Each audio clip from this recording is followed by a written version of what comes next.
1 year Bible reading plan, 1 साल का Bible reading plan, Matthew 23 chapter and exodus 24 chapter 25 chapter. 1 साल के Bible reading plan में मत्ती रचित सुसमाचार 23 अध्याय, निर्गमन की पुस्तक 24 अध्याय और 25 अध्याय। इंग्लिश में हम किंग्स जेम्स वर्शन में से पढ़ेंगे, हिंदी में हम BSI बाइबल में से पढ़ेंगे। मैथ्यू 23 चैप्टर फर्स्ट वर्स से पढ़ेंगे।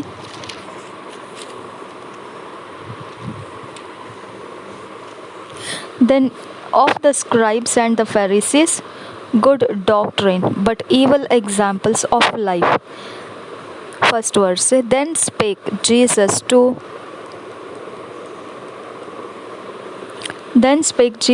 the multitude and to his disciples, saying, The scribes and the Pharisees sit in Moses' seat. All therefore whatsoever they bid you observe, that observe and do, but do not ye after their works. For they say and do not. For they bind heavy burdens and grievous to be borne, and lay them on men's shoulders, but they themselves will not move them with one of their fingers. But all their works they do for to be seen of men.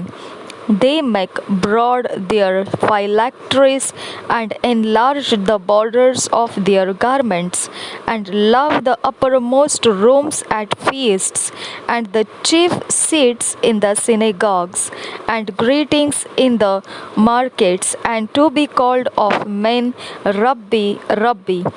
But be not ye called Rabbi, for one is your master, even Christ, and all ye are brethren. And call no man your father upon the earth, for one is your Father which is in heaven. Neither be ye called masters, for one is your master, even Christ. But he that is greatest among you shall be your servant. And whosoever shall exalt himself shall be abased, and he that shall humble himself shall be exalted. But woe unto you, scribes and Pharisees, hypocrites! For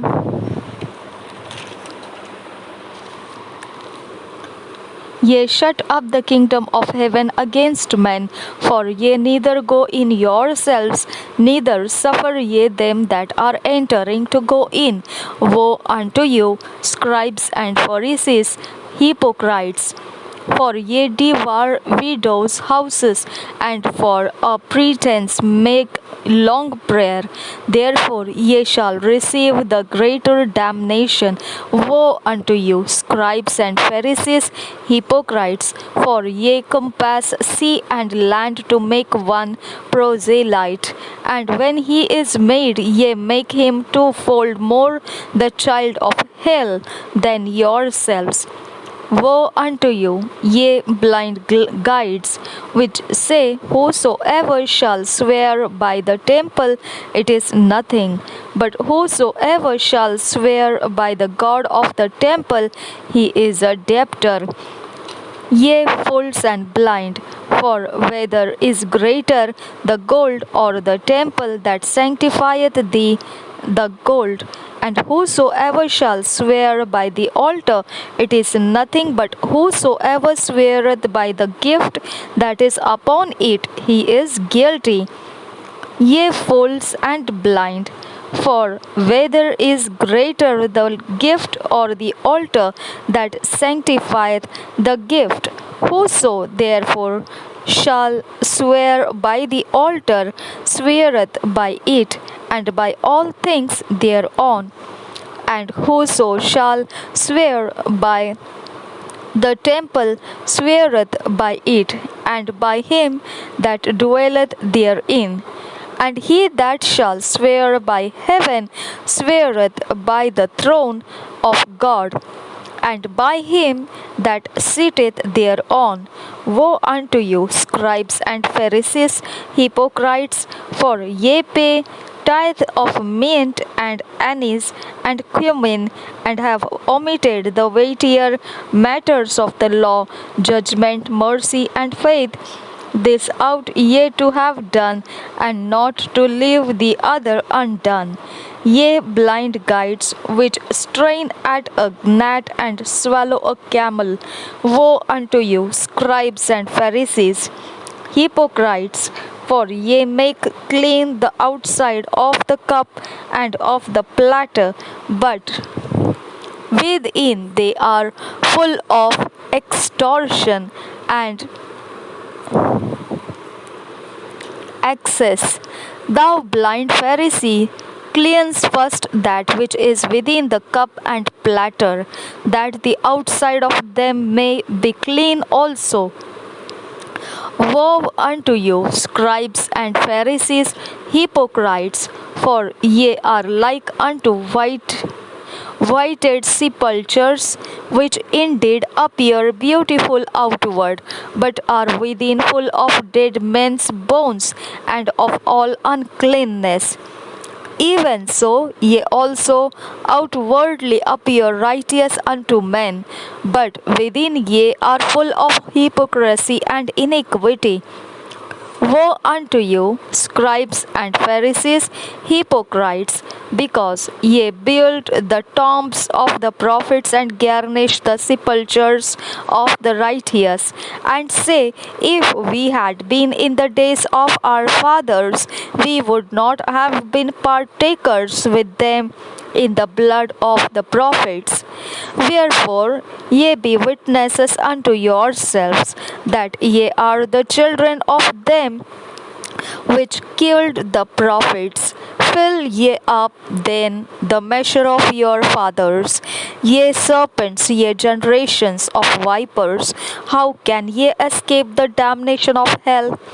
Wherefore, behold, I send unto you prophets and wise men and scribes, and some of them ye shall kill and crucify, and some of them shall ye scourge in your synagogues, and persecute them from city to city, that upon you may come all the righteous blood shed upon the earth, from the blood of righteous Abel unto the blood of Zacharias, son of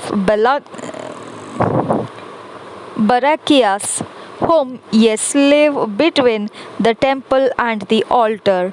Verily I say unto you, all these things shall come upon this generation. O Jerusalem, Jerusalem, thou that killest the prophets and stonest them which are sent unto thee, how often would I have gathered thy children together, even as a hen gathered her chickens under her wings, and ye would not. Behold, your house is left unto you desolate. For I say unto you, ye shall not see me henceforth, till ye shall say, Blessed is he that cometh in the name of the Lord. मत्ती रचित सुसमाचार 23 अध्याय। शास्त्रियों और फरीसियों से सावधान। पहले वचन से, तब यीशु ने भीड़ से और अपने चेलों से कहा, शास्त्री और फरीसी मूसा की गद्दी पर बैठे हैं, इसलिए वे तुमसे जो कहे वह करना और मानना, परंतु उनके से काम मत करना, क्योंकि वे कहते तो है पर करते नहीं। वे एक ऐसे भारी बोझ को जिनको उठाना कठिन है बांधकर उन्हें मनुष्यों के कंधों पर रखते हैं, परंतु स्वयं उसे अपनी उंगली से भी सरकाना नहीं चाहते। वे अपने सब काम लोगों को दिखाने के लिए करते हैं। वे अपने ताबीजों को चौड़ा करते और अपने वस्त्रों की कोरे बढ़ाते हैं। भोज में मुख्य मुख्य स्थान और सभा में मुख्य मुख्य आसन, बाजारों में नमस्कार और मनुष्य में रब्बी कहलाना उन्हें भाता है, परंतु तुम रब्बी न कहलाना, क्योंकि तुम्हारा एक ही गुरु है और तुम सब भाई हो। पृथ्वी पर किसी को अपना पिता न कहना, क्योंकि तुम्हारा एक ही पिता है जो स्वर्ग में है, और स्वामी भी न कहलाना, क्योंकि तुम्हारा एक ही स्वामी है अर्थात मसीह। जो तुम में बड़ा हो वह तुम्हारा सेवक बने। जो कोई अपने आप को बड़ा बनाएगा वह छोटा किया जाएगा, और जो कोई अपने आप को छोटा बनाएगा वह बड़ा किया जाएगा। शास्त्रियों और फरीसियों के पाखंड की भर्त्सना। हे कपटी शास्त्रियों और फरीसियों, तुम पर हाय, तुम मनुष्यों के लिए स्वर्ग के राज्य का द्वार बंद करते हो, न तो स्वयं ही उसमें प्रवेश करते हो और न उसमें प्रवेश करने वालों को प्रवेश करने देते हो। हे कपटी शास्त्रियों और फरीसियों, तुम पर हाय, तुम विधवाओं के घरों को खा जाते हो और दिखाने के लिए बड़ी देर तक प्रार्थना करते रहते हो, इसलिए तुम्हें अधिक दंड मिलेगा। हे कपटी शास्त्रियों और फरीसियों, तुम पर हाय, तुम एक जन को अपने मत में लाने के लिए सारे जल और थल में फिरते हो, और जब वह मत में आ जाता है तो उसे अपने से दूना नारकीय बना देते हो। हे अंधे अगुवो, तुम पर हाय, जो कहते हो कि यदि कोई मंदिर की शपथ खाए तो कुछ नहीं, परंतु यदि कोई मंदिर के सोने की सौगंध खाए तो उससे बंध जाएगा। हे मूर्खों और अंधों, कौन बड़ा है, सोना या वह मंदिर जिससे सोना पवित्र होता है? फिर कहते हो कि यदि कोई वेदी की शपथ खाए तो कुछ नहीं, परंतु जो भेंट उस पर है, यदि कोई उसकी शपथ खाए तो बंध जाएगा। हे अंधों और कौन बड़ा है, भेंट या वेदी जिससे भेंट पवित्र होती है? इसलिए जो वेदी की शपथ खाता है वह उसकी और जो कुछ उस पर है उसकी भी शपथ खाता है। जो मंदिर की शपथ खाता है वह उसकी और उसमें रहने वाले की भी शपथ खाता है। जो स्वर्ग की शपथ खाता है वह परमेश्वर के सिंहासन की और उस पर बैठने वाले की भी शपथ खाता है। हे कपटी शास्त्रियों और फरीसियों, तुम पर हाय, तुम पुदीने और सौंफ और जीरे का 10वां अंश तो देते हो, परंतु तुमने व्यवस्था की गंभीर बातों को अर्थात न्याय और दया और विश्वास को छोड़ दिया है। चाहिए था कि इन्हें भी करते रहते और उन्हें भी न छोड़ते। हे अंधे अगुवों, तुम मच्छर को तो छान डालते हो परंतु ऊंट को निगल जाते हो। हे कपटी शास्त्रियों और फरीसियों, तुम पर हाय, तुम कटोरे और थाली को ऊपर से तो मांजते हो, परंतु वे भीतर अंधेर और असंयम से भरे हुए हैं। हे अंधे फरीसी, पहले कटोरे और थाली को भीतर से मांज कि वे बाहर से भी स्वच्छ हो। हे कपटी शास्त्रियों और फरीसियों, तुम पर हाय, तुम चूना फिरी हुई कब्रों के समान हो, जो ऊपर से तो सुंदर दिखाई देती है परंतु भीतर मुर्दों की हड्डियों और सब प्रकार की मलिनता से भरी है। इसी रीति से तुम भी ऊपर से मनुष्यों को धर्मी दिखाई देते हो परंतु भीतर कपट और अधर्म से भरे हुए हो। शास्त्रियों और फरीसियों पर दंड की भविष्यवाणी। 29 वचन से आगे, हे कपटी शास्त्रियों और फरीसियों, तुम पर हाय, तुम भविष्यद्वक्ताओं की कब्रें संवारते और धर्मियों की कब्रें बनाते हो और कहते हो, यदि हम अपने बाप दादों के दिनों में होते तो भविष्यद्वक्ताओं की हत्या में उनके साझी न होते। इससे तो तुम अपने पर आप ही गवाही देते हो कि तुम भविष्यद्वक्ताओं के हत्यारों की संतान हो। अतः तुम अपने बाप दादों के पाप का घड़ा पूरी तरह भर दो। हे सांपों, हे कराइतों के बच्चों, तुम नरक के दंड से कैसे बचोगे? इसलिए देखो, मैं तुम्हारे पास भविष्यद्वक्ताओं और बुद्धिमानों और शास्त्रियों को भेजता हूँ, और तुम उनमें से कुछ को मार डालोगे और क्रूस पर चढ़ाओगे, और कुछ को अपने आराधनालयों में कोड़े मारोगे, और एक नगर से दूसरे नगर में खदेड़ते फिरोगे, जिससे धर्मी हाबिल से लेकर बिरिक्या के पुत्र जकरिया तक, जिसे तुमने मंदिर और वेदी के बीच में मार डाला था, जितने धर्मियों का लहू पृथ्वी पर बहाया गया है, वह सब तुम्हारे सिर पर पड़ेगा। मैं तुमसे सच कहता हूँ, ये सब बातें इस समय के लोगों पर आ पड़ेगी। यरूशलेम के लिए विलाप। 37 वचन से आगे, हे यरूशलेम, हे यरूशलेम, तो भविष्यद्वक्ताओं को मार डालता है और जो तेरे पास भेजे गए उन पर पथराव करता है। कितने ही बार मैंने चाहा कि जैसे मुर्गी अपने बच्चों को अपने पंखों के नीचे इकट्ठा करती है, वैसे ही मैं भी तेरे बालकों को इकट्ठा कर लूं, परंतु तुमने न चाहा।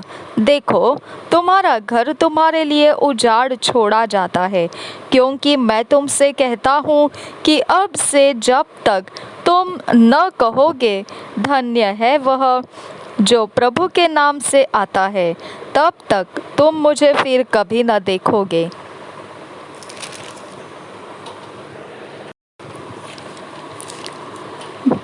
एक्सोडस 24 चैप्टर 1 वर्स से पढ़ेंगे। Moses is called up into the mountain.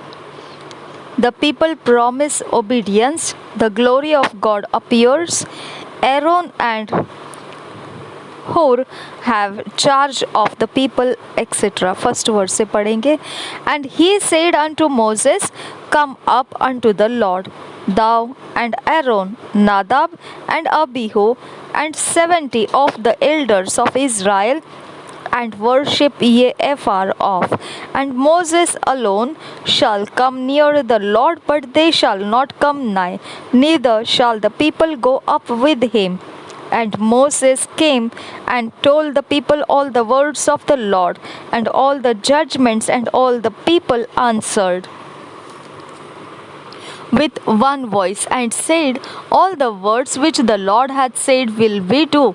And Moses wrote all the words of the Lord, and rose up early in the morning, and builded an altar under the hill, and 12 pillars according to the 12 tribes of Israel. And he sent young men of the children of Israel, which offered burnt offerings and sacrificed peace offerings of oxen unto the Lord. And Moses took half of the blood and put it in basins, and half of the blood he sprinkled on the altar. And he took the book of the covenant and read in the audience of the people. And they said, All that the Lord hath said will we do, and be obedient. And Moses took the blood and sprinkled it on the people, and said, Behold, the blood of the covenant which the Lord hath made with you concerning all these words. Then went up Moses and Aaron, Nadab and Abihu, and 70 of elders of Israel. And they saw the God of Israel, and there was under his feet as it were a paved work of sapphire stone, as it were the body of heaven in his clearness. And upon the nobles of the children of Israel he laid not his hand. Also they saw God, and did eat and drink. And the Lord said unto Moses, Come up to me into the mount, and be there, and I will give thee tables of stone, and a law and commandments which I have written, that thou mayest teach them. And Moses rose up, and his minister Joshua and Moses went up into the mount of God. And he said unto the elders, Tarry a year here for us, until we come again unto you. And behold, Aaron and Hur are with you. If any man have any matters to do, let him come unto them. And Moses went up into the mount, and a cloud covered the mount, and the glory of the Lord abode upon Mount Sinai. And the cloud covered it 6 days, and the seventh day he called unto Moses. Shabiyantura Ridanana Kahasa. Thank you, Jesus. Called unto Moses out of the midst of the cloud, and the sight of the glory of the Lord was like devouring fire on the top of the mount in the eyes of the children of Israel. And Moses went into the midst of the cloud, and gat him up into the mount. And Moses was in the mount 40 days and 40 nights. Chapter 25. What the Israelites must offer for the making of the tabernacle, form of the ark, etc. First verse से पढ़ेंगे. And the Lord spake unto Moses, saying, Speak unto the children of Israel, that they bring me an offering of every man that giveth it willingly with his heart. Ye shall take my offering. And this is the offering which ye shall take of them: gold and silver and brass and blue and purple and scarlet and fine linen and goat's hair and ram's skin dyed red and badger's skins and shittim wood, oil for the light, spices for anointing oil and for sweet incense, onyx stones and stones to be set in the ephod and in the breastplate. And let them make me a sanctuary, that I may dwell among them, according to all that I shew thee, after the pattern of the tabernacle and the pattern of all the instruments thereof, even so shall ye make it. And they shall make an ark of shittim wood, 2 cubits and a half shall be the length thereof, and a cubit and a half breadth thereof, and a cubit and a half the height thereof. And thou shalt overlay it with pure gold, within and without shalt thou overlay it, and shalt make upon it a crown of gold round about.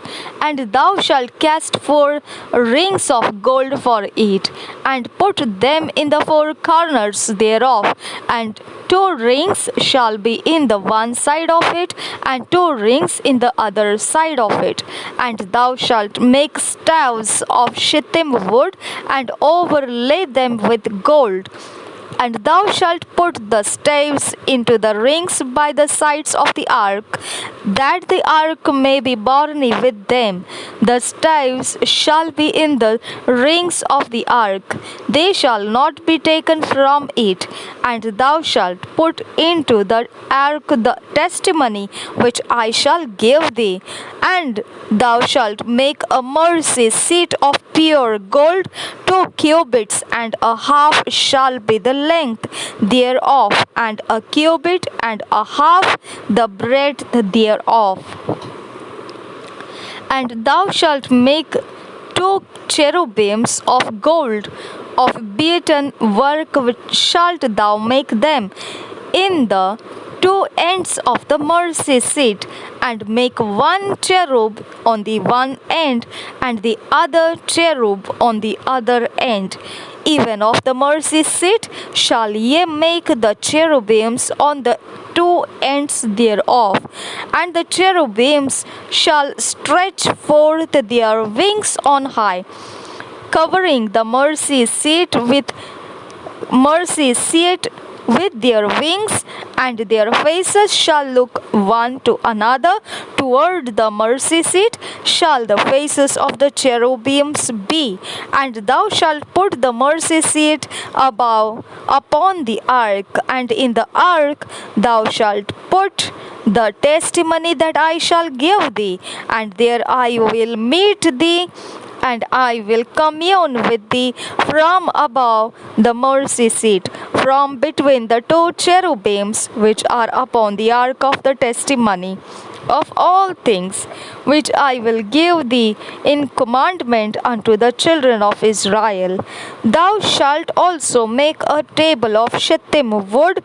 2 cubits shall be the length thereof, and a cubit the breadth thereof, and a cubit and a half the height thereof, and thou shalt overlay it with pure gold, and make thereto a crown of gold round about. And thou shalt make unto it a border of a hand breadth round about, and thou shalt make a golden crown to the border thereof round about. And thou shalt make for it 4 rings of gold, and put the rings in the 4 corners that are on the 4 feet thereof. Over against the border shall the rings be for places of the staves to bear the table. And thou shalt make the staves of shittim wood, and overlay them with gold, and that the table may be borne with them. And thou shalt make the dishes thereof, and spoons thereof, and covers thereof, and bowls thereof, to cover withal of pure gold shalt thou make them. And thou shalt set upon the table shew bread before me alway. And thou shalt make a candlestick of pure gold, of beaten work shall the candlestick be made. His shaft and his branches, his bowls, his knobs, and his flowers shall be of the same, and his flowers shall be of the same. And 6 branches shall come out of the sides of it, 3 branches of the candlestick out of the one side, and 3 branches of the candlestick out of the other side. 3 bowls made like unto almonds, with a knob and a flower in one branch, and 3 bowls made like almonds in the other branch, with a knob and a flower. So, in the 6 branches that come out of the candlestick, and in the candlestick shall be 4 bowls made like unto almonds, with their knobs and their flowers, and there shall be a knob under 2 branches of the same, and a knob under 2 branches of the same, and a knob under 2 branches of the same, according to the 6 branches that proceed out of the candlestick. Their knobs and their branches shall be of the same. All it shall be one beaten work of pure gold. And thou shalt make the 7 lamps thereof, and they shall light the lamps thereof, that they may give light over against it.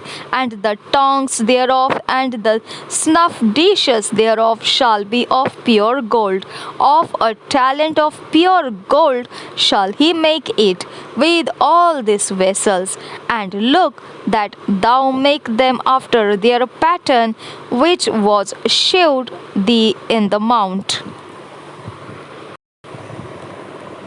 निर्गमन की पुस्तक 24 अध्याय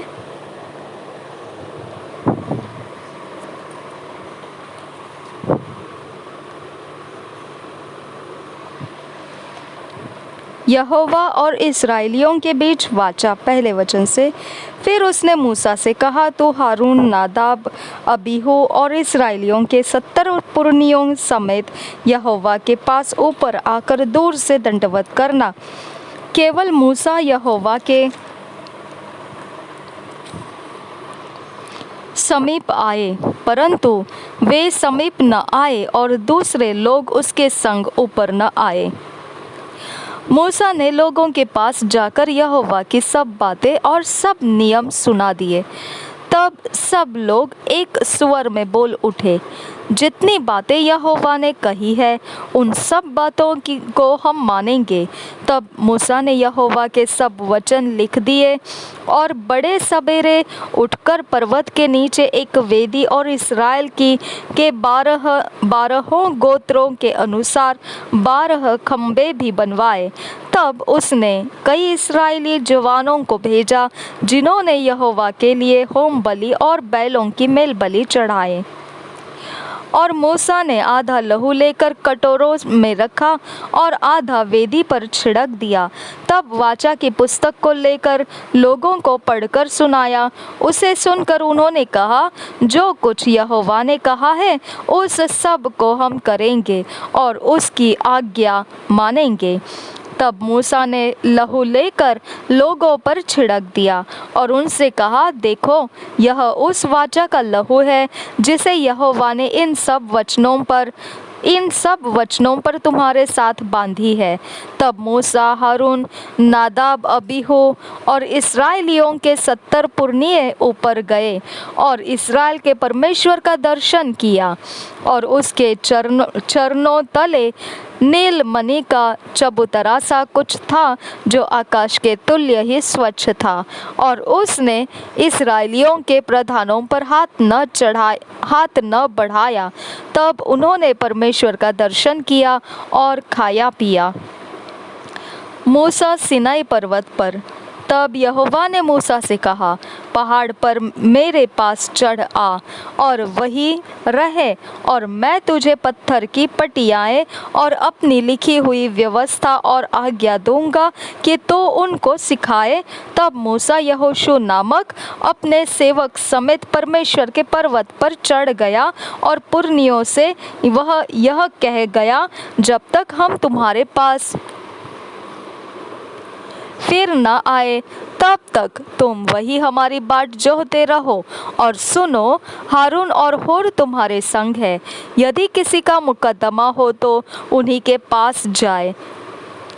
तब मूसा पर्वत पर चढ़ गया और बादल ने पर्वत को छा लिया। तब यहोवा के तेज ने सिनाई पर्वत पर निवास किया और वह बादल उस पर 6 दिन तक छाया रहा। और 7वें दिन उसने मूसा को बादल के बीच में से पुकारा। हालेलुया। इस्राएलियों की दृष्टि में यहोवा का तेज पर्वत की चोटी पर प्रचंड आग के समान दिखाई पड़ता था। तब मूसा बादल के बीच में प्रवेश करके पर्वत पर चढ़ गया और मूसा पर्वत पर 40 दिन और 40 रात रहा। पवित्र स्थान के लिए भेंट 25 अध्याय पहले वचन से।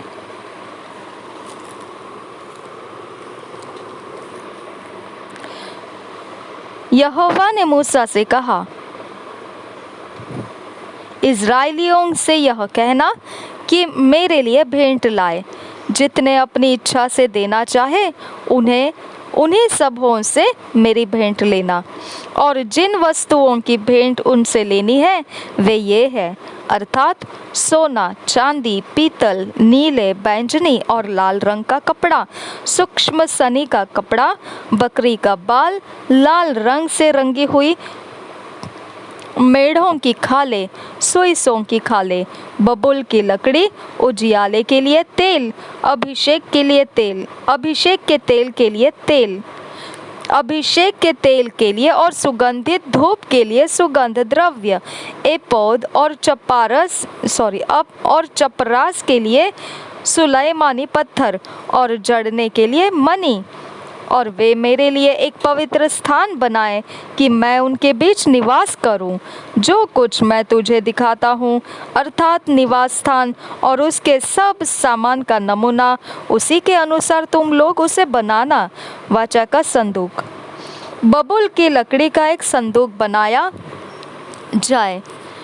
उसकी लंबाई 2.5 हाथ और चौड़ाई और ऊंचाई 1.5 हाथ की हो, और उसको चोखे सोने से भीतर और बाहर मढ़वाना, और संदूक के ऊपर चारों ओर सोने की बाड़ बनवाना, और सोने के 4 कड़े ढलवाकर उसके चारों पायों पर एक और 2 कड़े और दूसरी ओर भी 2 कड़े लगवाना। फिर बबूल की लकड़ी के डंडे बनवाना और उन्हें भी सोने से मढ़वाना, और डंडों को संदूक के दोनों ओर के कड़ों में डालना, जिससे उनके बल संदूक उठाया जाए। वे डंडे संदूक के कड़ों में लगे रहे और उससे अलग न किए जाए, और जो साक्षी पत्र मैं तुझे दूंगा उसी संदूक में रखना। फिर चोखे सोने का एक प्रायश्चित का ढकना बनवाना, उसकी लंबाई 2.5 हाथ और चौड़ाई 1.5 हाथ की हो, और सोना ढालकर 2 करूब बनवाकर प्रायश्चित के ढकने के दोनों सिरों पर लगवाना। एक करूब एक सिरे पर और दूसरा करूब दूसरे सिरे पर लगवाना, और करूबों को और प्रायश्चित के ढकने को एक ही टुकड़े से बनाकर उसके दोनों सिरों पर लगवाना। उन करूबों के पंख ऊपर से ऐसे फलते हुए बने कि प्रायश्चित का ढकना उनसे ढपा रहे, और उनके मुख आमने सामने और प्रायश्चित के ढकने की ओर रहे, और प्रायश्चित के ढकने को संदूक के ऊपर लगवाना। और जो साक्षी पत्र मैं तुझे दूंगा उसे संदूक के भीतर रखना। मैं उसके ऊपर रहकर तुझसे मिला करूंगा, और इस्राएलियों के लिए जितनी आज्ञाएं मुझको तुझे देनी होगी उन सबों के विषय में प्रायश्चित के ढकने के ऊपर से और उन करूबों के बीच में से जो साक्षी पत्र के संदूक पर होंगे तुझसे वार्तालाप किया करूंगा। पवित्र मेज 23 वचन से आगे। फिर बबूल की लकड़ी की एक मेज बनवाना, उसकी लंबाई 2 हाथ, चौड़ाई 1 हाथ और ऊंचाई 1.5 हाथ की हो। उसे चोखे सोने से मढ़वाना, और उसके चारों ओर सोने की एक बाड़ बनवाना, और उसके चारों ओर 4 अंगुल चौड़ी एक पटरी बनवाना, और इस पटरी के चारों ओर सोने की एक बाड़ बनवाना, और सोने की 4 कड़े बनवाकर मेज के उन चारों कोनों में लगवाना जो उसके चारों पायों में होंगे। वे कड़े पटरी के पास ही हो, और डंडों के घरों का काम दे कि मेज उन्हीं के बल उठाई जाए। डंडों को बबूल की लकड़ी के बनवाकर सोने से मढ़वाना, और मेज उन्हीं से उठाई जाए, और उसके परात और धूपदान और चमचे और उंडेलने के कटोरे सब चोखे सोने से बनवाना। और मेज पर मेरे आगे भेंट की रोटियां नित्य रखा करना। सोने की दीवट 31 वचन से आगे। फिर चोखे सोने की एक दीवट बनवाना, सोना ढलवाकर वह दीवट पाये और डंडे सहित बनाया जाए।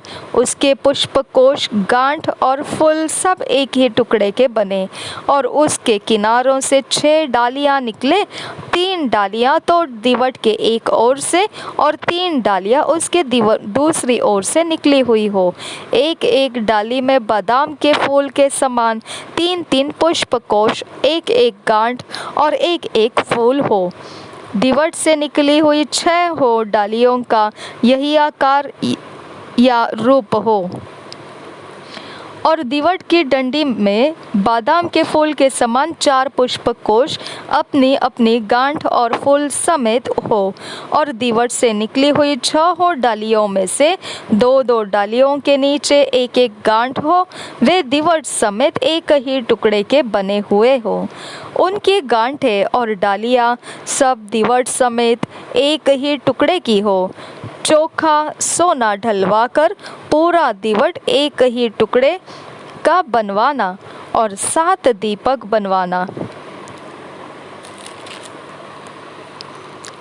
और दीपक जलाए जाए कि वे दीवट के सामने प्रकाश दे।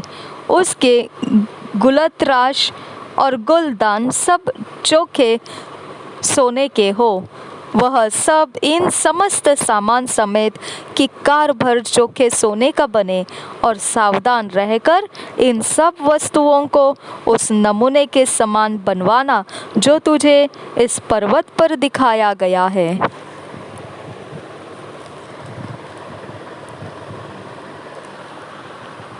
2 साल का Bible reading plan, 2 years Bible reading plan, Matthew 12 chapter 1 to 9 verse, Genesis 33 chapter. 2 साल के बाइबल रीडिंग प्लान में मत्ती रचित सुसमाचार 12 अध्याय 1 वचन से 9 वचन तक और उत्पत्ति का 33 अध्याय।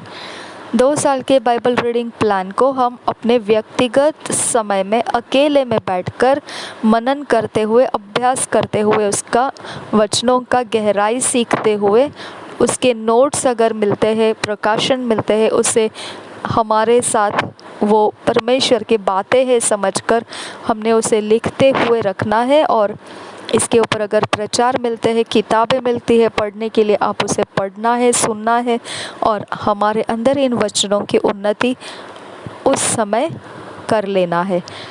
इसके लिए 2 साल का बाइबल रीडिंग प्लान हम अपने व्यक्तिगत समय में, हमारे व्यक्तिगत समय में पर्सनल बाइबल स्टडी के समान इस्तेमाल कर रहे हैं। प्रभु यीशु मसीह हम सब के साथ बना रहे। आमीन, आमीन, आमीन।